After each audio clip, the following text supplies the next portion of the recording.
Hello. This video is to all the staff at the CFP that I had the pleasure of working with over my 17-and-a-half-year career. I decided to do a video instead of writing a long post to put in forensic. I just said I'll do a closeout video for 2019. And I took down a few notes. Basically, I can no longer carry this burden. It has caused me a decline physically and mentally. January 2020 will make 5 long years. I have been fighting the water damage mold injustice. And it'll be 3 years since I last worked at the CFP. In 2020, I will be laying this burden down to focus on improving what quality of life I have left. So, here goes. No more sending emails. No more sending documents. No more contacting agencies. No more grievances. No more appeals. Even with the preponderance of evidence I have presented, the CFP has protection from state allies, which help this continue to keep this covered under the rug. At times, I did feel I was fighting alone, but I told myself, if you're not willing to fight against injustice and corruption, don't expect anyone to fight it for you. But I know others have complained about the history of water damage and their symptoms. Maybe not on the level I have as far as contacting outside agencies, but I wasn't the only one speaking up about the water damage and my symptoms. Even with the health survey that I did back in 2016 that I attached to my grievance, which was denied by MCO, was 60 coworkers and their symptoms from all 3 shifts. Many of us that filled out the survey had 5 or more symptoms indicating toxin exposure.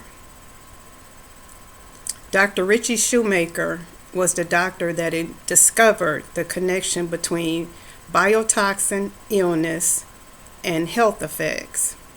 He has since stopped his practice of seeing patients, and now all he does is certify doctors on this protocol, because even a lot of doctors don't understand mold exposure. They don't know how to diagnose. They don't know how to treat you. They just will pick out 1 or 2 of your symptoms and then, just treat you from there. In some cases, the medication that they're putting you on could further damage you, make your health even worse. So, that's that. And like I said, a lot of the symptoms mimic other things, like heart attacks and asthma-related issues and stuff. But I tell people, when you get a diagnosis like that, you have to find out what's the root cause of your symptoms, what's the root cause of your illness. Why are you having a heart attack? What's causing the heart attack? See, a lot of, like I said, doctors don't even understand this.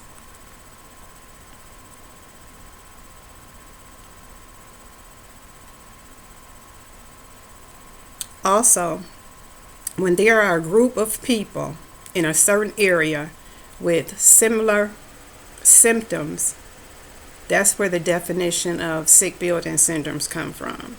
And CFP is definitely a sick building syndrome.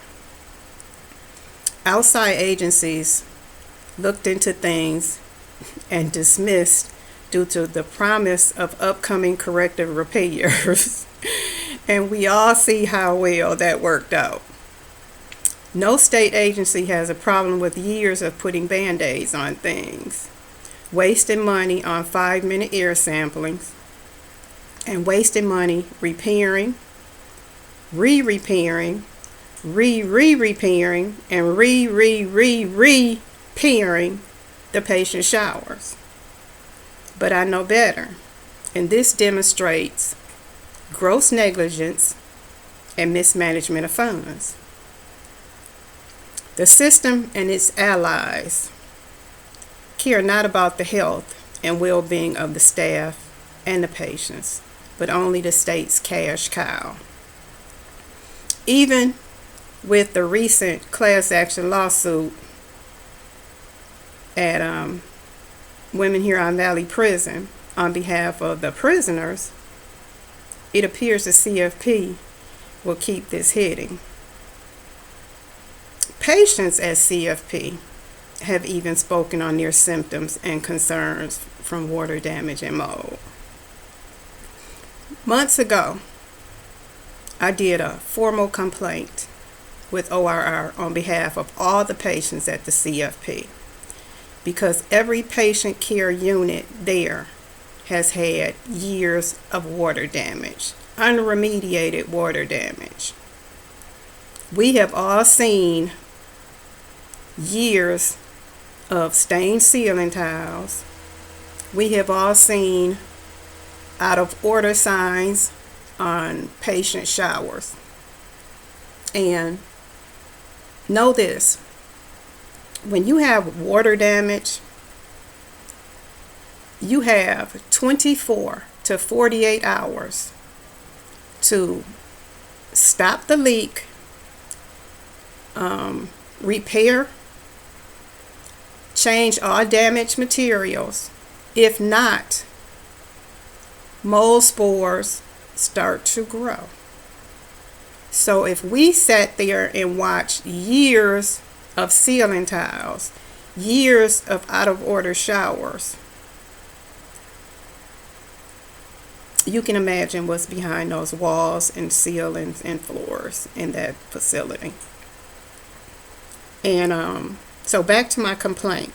I did my complaint, like I said, on behalf of all the patients. It was given to Karen Currington. Lord help me. It was given to her to investigate. So when she first contacted me, it went from all the patients to East One's patients.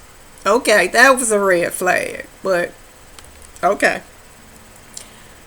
I knew it was going to be unsubstantiated, and it was. But I want to share something from her investigational findings.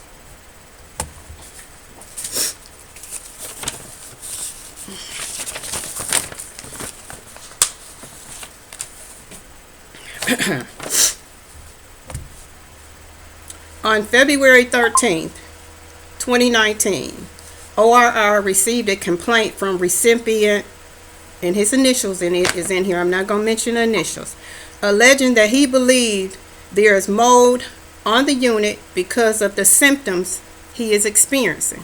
Now listen, this is a patient on admission unit, high function enough to know that something ain't right, okay? This recipient stated, I believe mold is on the pipes exposed in the dining room being repaired. On March 7th, which was almost a month later, 2019, ORR heard back from maintenance and there was no mold or water leaking from the exposed pipes being repaired on South 1.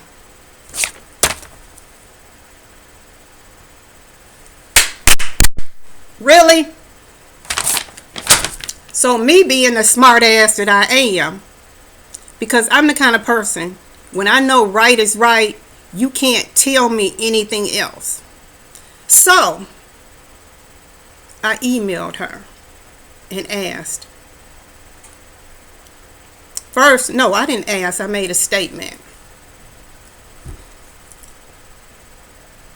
Everybody here in Michigan knows in February of 2019, Michigan had a freeze. During that freeze, pipes burst on South 1 and South 2, and I think the other unit I was told was East 3 and East 4, in their dining room and kitchen. I have photos of the kitchen with all the water damage, with the stained ceiling tiles, with the mold growing around the sink where they caulked over it and the mold grew back through the caulk. Because with caulk, you're adding a toxin on top of a fungi, whatever you want to call it, mold, and it's feeding on it. So,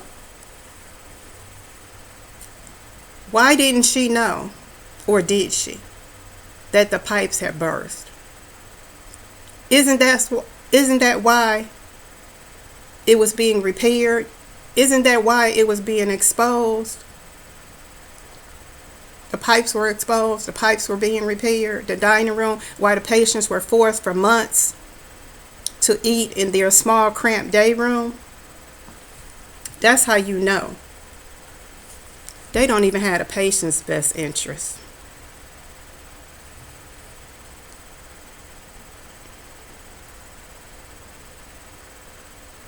Let me get back to my notes. Another thing, I asked numerous times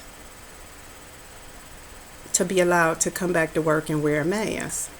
My doctor said he would approve it if they would allow me to wear a mask.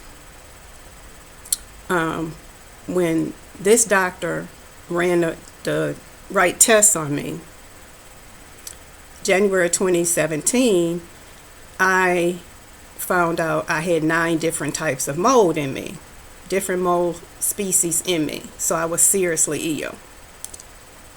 That's what was causing all my symptoms. I called several times, HR, spoke with Dr. M, emailed Dr. M, and I never got a response. I guess they was so mad at me. The last time I called, Robin Cooper told me, we're still waiting on a response from Dr. M, but we gonna be hiring again in about 3 weeks. We gonna be hiring FSAs. So I started laughing, and I'm thinking to myself, really? I ain't even been gone 8 months yet, and you telling me I gotta reapply, which was nonsense. But they didn't want me to come back to work. I was causing enough trouble, so they just ignored me and, let the time run out, which is fine, because I know if I would have came back to work, it was going to only be worse, because they're not going to do the proper repairs and remediation. They're not, because it would cost too much money. But in the meantime, I'm hearing that there's certain staff that they letting wear masks. There's certain patients they get to wear masks. Okay. But for me, I'm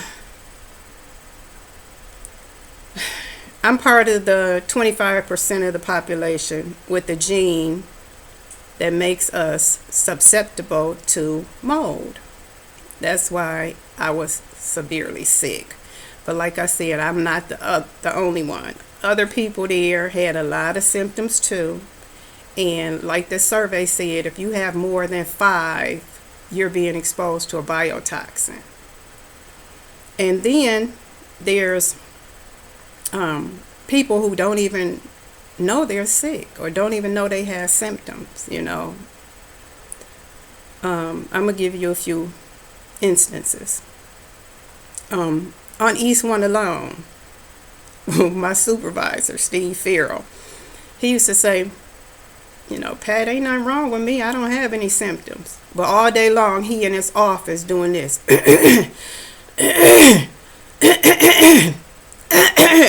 Like something is stuck in his throat. That's a symptom. I remember one day, Dr. Pasquale, I loved the way he called my name. Pot. He came on the unit one day and he asked, was it okay to get some of our coffee? And I'm like, sure, go ahead. He goes in the break room, he comes back with a cup, and he got this much coffee in there, right? And he says, Pat, you're absolutely right. There's something wrong here. He says, whenever I come in this place, I get a sore throat. He said, I don't even drink coffee. He said, but I need something warm to soothe my throat. Another instance. One day I was in the team room. Dr. Mascot came in there. And the team room on East 1 is where I climbed up on a ladder with another staff that had a flashlight, and I took those pictures of the mold growing in the ceiling of the team room. So Dr. Mascot comes in there, and I'm watching TV, and he gets on the computer, and he sneezes. I say, bless you. He sneezes again. I say, bless you. He sneezed 7 times constantly. Then, within another minute, he sneezed 5 more times. And he said, I don't know what it is. Whenever I come in this team room, I start reacting. Okay? Neti pot. Those of you might not know what a neti pot is. You put distilled water in it, saline rinse, and you clean your sinuses out to keep you from breathing in contaminants and causing a colonization in your nasal passages, right? It was a few people that had a neti pot that was in there rinsing their sinuses out. How many staff got eye drops in their pocket? I remember one time I was going to work a double, and I either forgot mine or I ran out. I probably ran out because the way I used them. And I think it was Parteet. He was like, here, you can have mine. I'm going home. I got an extra bottle at home or whatever. Because so many people had eye irritation that it was just normal. It was like giving somebody a piece of gum or a mint. Everybody had, so many people had eye drops. Again, sick building syndrome. But my whole thing was, it's my right, it's our right to have a safe and healthy work environment. And you may not be symptomatic now, but after long exposure or years later, you probably will be. So, to you current employees,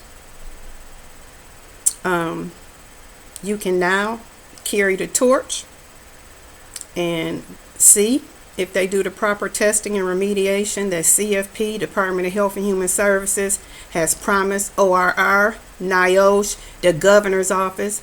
And I pray that the governor's office and whoever else is still watching my social media posts, because everything is public. Because nothing I have said or done in this 5-year term here can be disputed. If I had said or done anything that was false, my ass wouldn't be sitting here making this video now. Okay. So that's that. Feel free to carry the torch. Like I said, the door's open. I'm just done with it. This has taken a toll on me mentally and physically. And I gotta get myself together. This has just been too stressful for me. I am a quiet, stubborn person. It's hard to let things go. But hey, I fought a good fight, and I'm proud of myself. My family is proud of me. So if I have any information that might help somebody, or if they want to just ask me questions about their symptoms or whatever, feel free, contact me. But I want you to know this too. If you don't see people coming in there with hazmat suits on, with boroscopes, looking for history of water damage behind the walls and floors and in the ceilings, just know they're not doing proper repairs, because these specialists are trained. They're not going to go in there and jeopardize their own health. They're not going to go in there and risk getting contaminated and taking stuff home, to their families. They're not going to risk not doing the proper repairs, not sealing the area off, not using air scrubbers, not venting, the air that they're cleaning outside. You're not going to see any of this, because this facility is open 24/7. And the only way to do proper remediation from mold is to do it like I just mentioned. So what these people are doing when they come in there and they call themselves doing repairs, all they're doing is kicking up the dust, kicking up the spores, and making it filter throughout the facility. And that's why this facility does not want to do the proper repairs, because the whole facility is contaminated. Water damage has been everywhere, from the front offices to the basements to all the patient units to Main Street, in the ventilation system. But this is their cash cow, so they're going to keep putting band-aids on it. And the state is going to keep allowing it, because they're allies. They work together. But I think I've said it all. And my video is 22 minutes, longer than I thought.